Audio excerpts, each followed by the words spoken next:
Siapapun percaya kita, saudaraku, saudara ingat iman itu harus percaya dalam hati, mengaku dengan mulut, dan bertindak sesuai dengan iman, dan sesuai dengan firman. Jadi saudara sudah percaya dengan hati, hidup hanya bagi Tuhan, saudara sudah mengaku dengan mulut, saudara bisa menang oleh kuasa Roh Kudus, saudara tidak mau diseret dipikat, saudara mau selalu dipimpin Roh Tuhan, saudara mau dekat dengan Tuhan, mempersembahkan seluruh hidup saudara, fokus untuk kemuliaan bagi nama Tuhan. Sekarang hanya tinggal bagaimana saudara sungguh-sungguh mematuhi. Haleluya.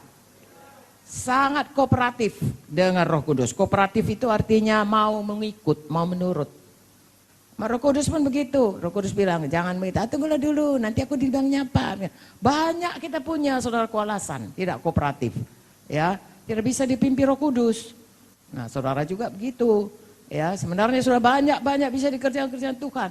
Jiwa-jiwa nunggu untuk diselamatkan. Gara-gara saudara pulang balik, tidak mengampuni, pulang balik pikiran najis, pulang balik gira cari uang, pulang balik mau kerja lebih daripada melayani, dan lain sebagainya. Aduh, saudaraku, tolonglah semua kita kooperatif ya. Tolonglah firman Tuhan ini jalankan baik-baik, saudaraku. Karena kalau saudara jalankan, Yakobus 1:25 mengatakan, saudara akan berbahagia karena saudara patuh. Nah, tidak semua bilang amin.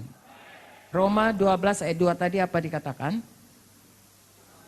Jangan serupa dengan dunia. Karena memang saudaraku, ya, sekeliling kita ini dunia. Dunianya kelenyap dengan segala keinginannya. Amin. Amin.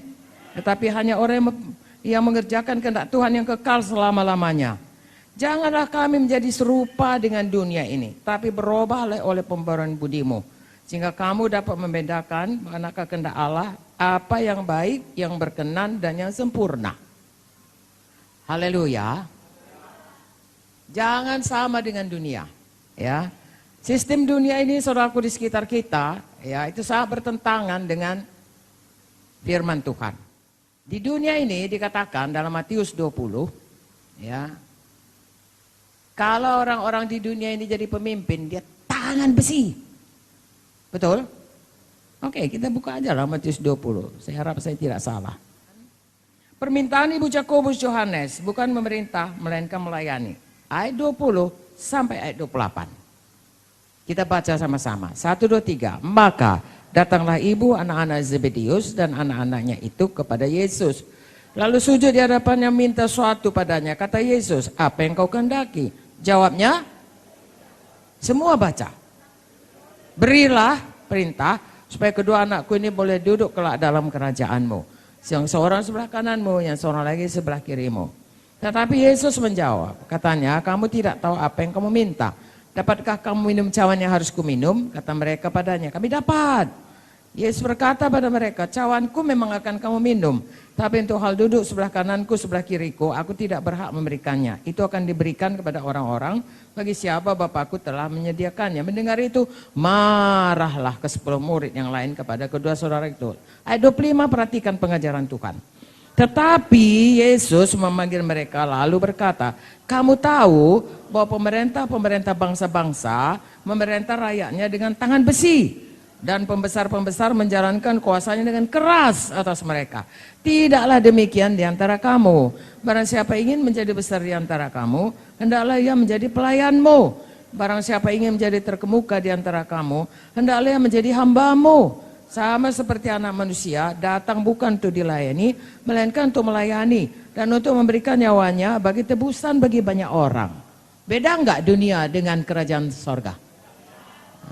Jelas dikatakan di sini. Nah, orang ini bertengkar. Ya. Nah, kalau memang dia mau itu untuk kemuliaan Tuhan, ya oke, itu untuk. Tapi kalau mau dia mengatasi dirinya atas rakyat, atas murid-murid yang lain, saudara mendengar ini, marah yang lain. Ya, dia merasa mereka mau menyombongkan diri. Nah, ini lagi saudaraku. Lalu Tuhan Yesus kemudian mengajari mereka dan berkata, ya, kalau dunia ini, maka siapa yang jadi pemimpin pakai tangan besi. Pembesarnya kuasa yang keras. Merentah.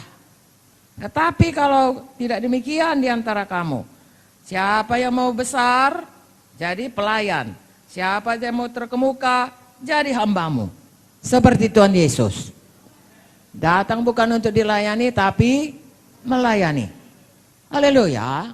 Firman Tuhan ini tadi berkata, saudaraku, tidak sama dunia dengan Tuhan, dengan kerajaan Tuhan. Baharui budimu. Ini salah satu contoh. Amin, saudaraku. Banyak contoh yang lain. Sebabnya kita baca Alkitab. Supaya kalau ada contoh yang lain hidup kita yang selama ini, sebenarnya cara kita berpikir, cara kita bertindak adalah cara dunia berubah. Ya, dulu saya pikir, saudaraku, kalau cemburu itu tandanya cinta. Itu kan semua orang dunia. Cemburu buta dan lain. Tandanya cinta. Semakin cinta semakin cemburu. Ya, kemanapun suaminya diekori, diintip, dia disewa detektif. Tandanya dia cinta. Firman Tuhan berkata, kasih itu tidak cemburu. Nah, mesti berubah. Ya. Dalam rumah tangga mesti saling mempercayai. Haleluya. Sampai mati. Saya diajari Pak Munte, saudaraku, itu rumah tangga sampai mati harus dijaga. Bukan kalau udah kawin setahun, 2 tahun, 10 tahun, jamin, enggak. Padahal saudaraku, Tuhan mau kita belajar bagaimana lebih mengenal satu dengan yang lain. Paulus berkata, sudah sekian lama dia mengikut Tuhan, dia kehendaki mengenal Tuhan lebih dalam. Sebab di dalam dunia ini, saya ulangi kepada saudara, saya sudah pernah katakan, yang kekal di dunia ini hanya 2. 1 manusia, 2 hubungan. Lain enggak.